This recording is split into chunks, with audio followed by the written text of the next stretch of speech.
Hello and welcome back for the season finale of Fisher Football Focus. I'm your host, James Bailey. It took a while for it to happen, but we're finally here. Last time we were on, the Cardinals had just wrapped up a successful senior day against Cortland with two more road contests left against Morrisville and Buffalo State. Fisher was looking to win out and leave the season with a 4-3 Empire 8 record and confidence moving forward. Both teams traded touchdowns early in Morrisville. After tying things up at 7, the Mustangs kicked off to Cam Cleveland. The freshman running back found a seam and took the kickback inside the red zone. The Cardinals would use the great field position to retake the lead. Joshua Michaels to Mike Colicchio, 14-7 Fisher. Second quarter now tied at 14 with Morrisville driving. William Flato's pass is picked off by Brendan Thompson. Nobody would come close to the Fisher safety, 80 yards back to the end zone, 21-14 Cardinals. Just for the half, Flato makes up for his blunder, hitting Ryan Zolfi in the corner of the end zone to even the score at 21 heading into the half. Flato hit Zolfi again in the third, this time over the top, 32 yards to the end zone. Morrisville took a one-touchdown lead. Fisher would then come back on the legs of their senior leader, James Chambers.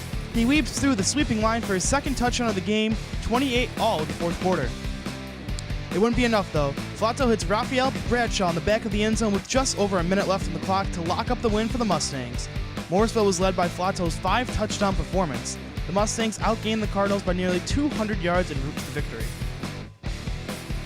Fisher went and closed out the season at Buffalo State. Down 14-0 in the second quarter, the Cardinals would get on the board thanks to a special teams blunder. The Bengals punter fumbles the snap in the end zone. It's recovered by Thompson for the touchdown to cut the Buff State lead to 7. On the next possession, the Bengals would extend their lead to 14 again. Kyle Hoppy to Steven Johnson to make it 21-7 heading into the half.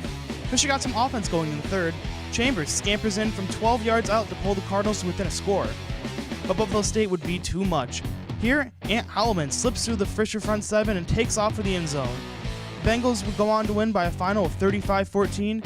Chambers ended up with 127 yards and a touchdown in his final game. Up next, he is back. Head coach Paul Vosberg returns to the show to wrap up the 2017 season. You'll not want to miss it. I dare you. I dare you to change the world. Yeah, you. Getting that college education. I dare you to be somebody important. Like be a teacher or a reality TV star. I dare you to stand up here. To call the shots. To be a role model. An inspiration. An innovator. To be a teacher. Think you can change my life? Make me excited about science like you. Have a career that really means something? Then do it. I dare you.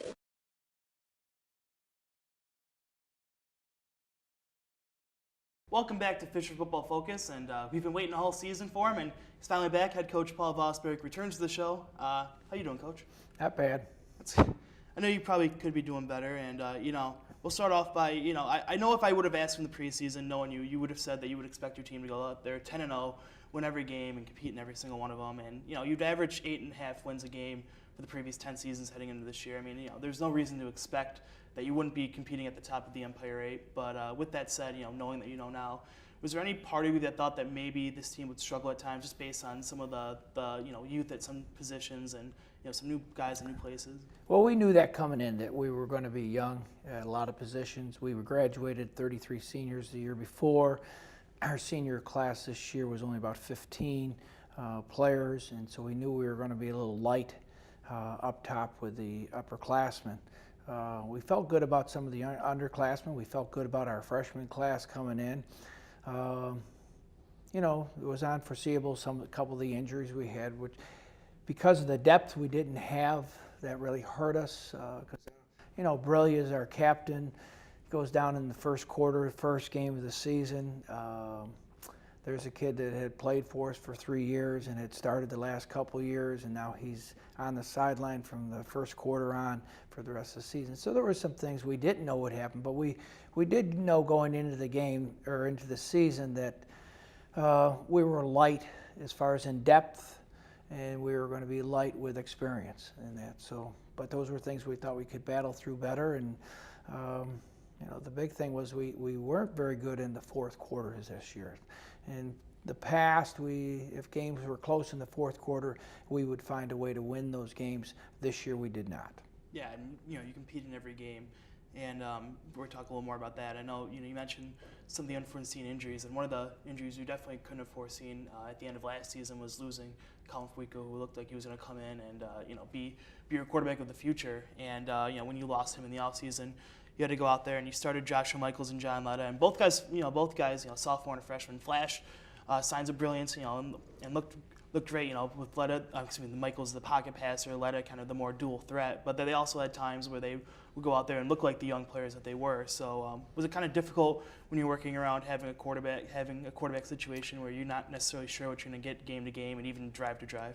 Yeah, it is, because in Josh's situation, he hadn't played in 2 years now, and now he's taking snaps and he's taking them on the varsity level. And so there was a learning process for him. And then John Letta coming right out of high school, now a lot's thrown on his plate too. So it's tough, and the quarterback position is a key position on offense. And that does affect your defense too, because if you're offensively controlling the ball, controlling field position, that allows your defense to play a little bit better too. It allows your special teams a little leeway too. So it was a tough year in that situation.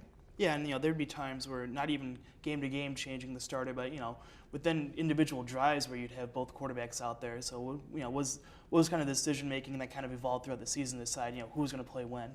Well, we were just trying to look at their talents and take advantage of what they could do and put them in the best scenario they could be in with their talent. And I think that's what you always try to do as a coach and as coaches, is put your players in the best position they can be in to perform and perform well as a whole team. And so we had to make some adjustments with how we were calling the game and so on.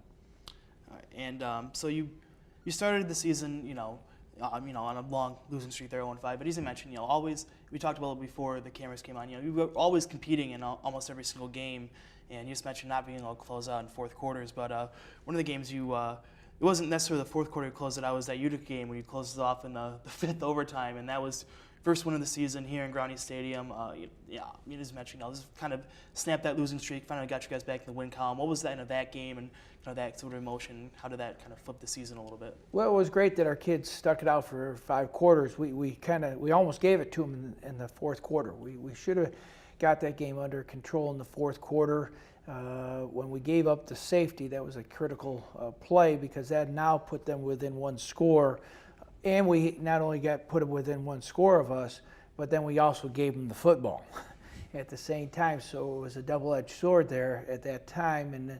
But the good thing is, even after they had tied it up, and I thought up until that point, we had really outplayed them, because we did also have a turnover in the third quarter, which led to their field goal. And so on. We fumbled it and gave them field position. Defense went out and held them and forced a field goal. So it was kind of a win situation for our defense. But then, like I said, in the fourth quarter, we allowed them to climb back into the game. And the good thing was our kids stayed tough, and they hung in there and matched them up for the first 4 and then beat them on the 5th overtime. Yeah. And your other victory came on senior day against a good Cortland team. And, let's talk about the seniors a little bit. You mentioned it was a smaller class, but a lot of key guys in there. You had your captains, Kyrie Demos and Dave Carroll, who were kind of your anchors on both sides of the ball. But you also have, big contributors like James Chambers, who contributed 4 years. Mike Cleachu, who's felt like he's been here for forever.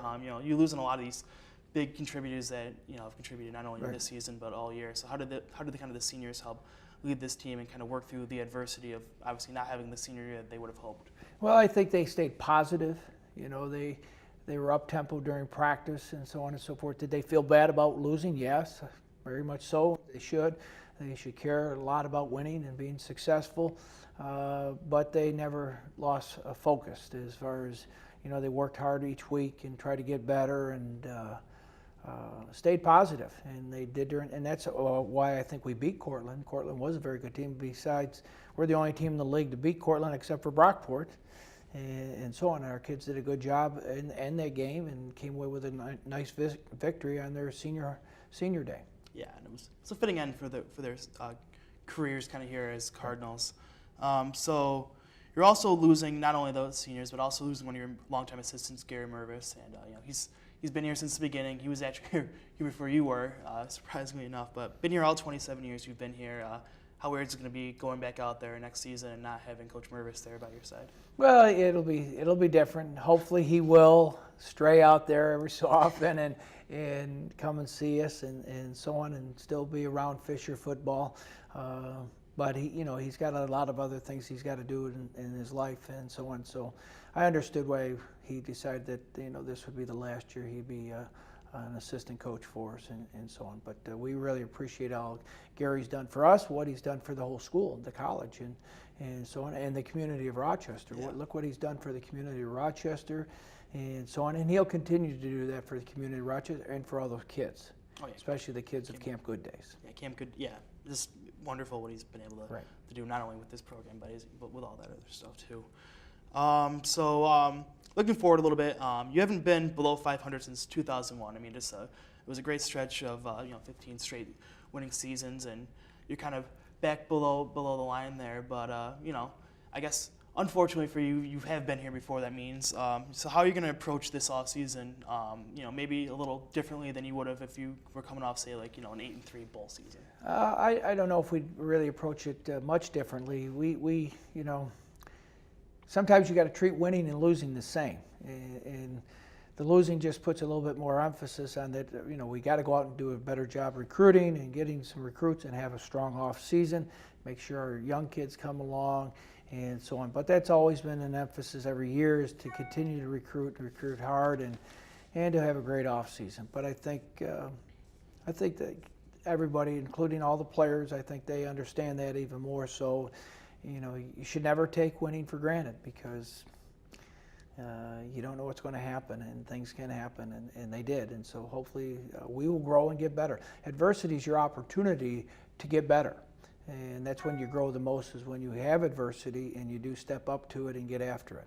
Yeah, and so you had all those troubles this season, but there were some silver linings where you got a lot of younger guys some experience, got some guys some playing time you might not have expected to get playing time, and obviously wasn't around for that 0-1 season, but you followed that up with years of 6-4, 8-3, and then back up to 10-2. So you just continually improved, especially with that young freshman class, able to start off after a 3-7 season and finish 10-2. So kind of expect a similar sort of kind of ascent back up to where you guys are typically at, towards the top of the Empire 8? I think so. I think we can get back there next year and compete and be a much better football team, and as far as the W's go and stuff like that. But it's going to take some hard work and commitment by the coaching staff and by all our players. What's going to be your lasting takeaway from this season? Just that, don't take things for granted. If you want success, you got to pay the price before the games happen and stuff like that. So we got to have a great off season and a great recruiting season. All right. Well, thank you very much, Coach, for coming on in. Thank you so much for the past 3 years of helping out on this show, and hopefully, the off season can go great and be a successful 2018 season. Thank you very much. Appreciate you. Thank you, Coach. Well, the 2017 season is wrapped up, as is another season of Fisher Football Focus. It's been a great 3-year journey, giving you an inside look into the Fisher program each week. And before I sign off for one last time, there's a few people I'd like to thank. I'd like to once again thank not only Coach Vosberg, but the entire Fisher coaching staff for coming in and helping make this show possible. I'd like to thank David Carroll for helping me track down some players this season, and for all the players who have come in onto the program over the past 3 years.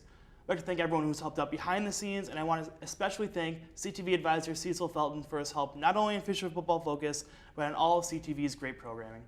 You'll still see me around CTV for another semester, but for Fisher Football Focus, this is it. For Canal Television, I'm James Bailey. Thanks for tuning in.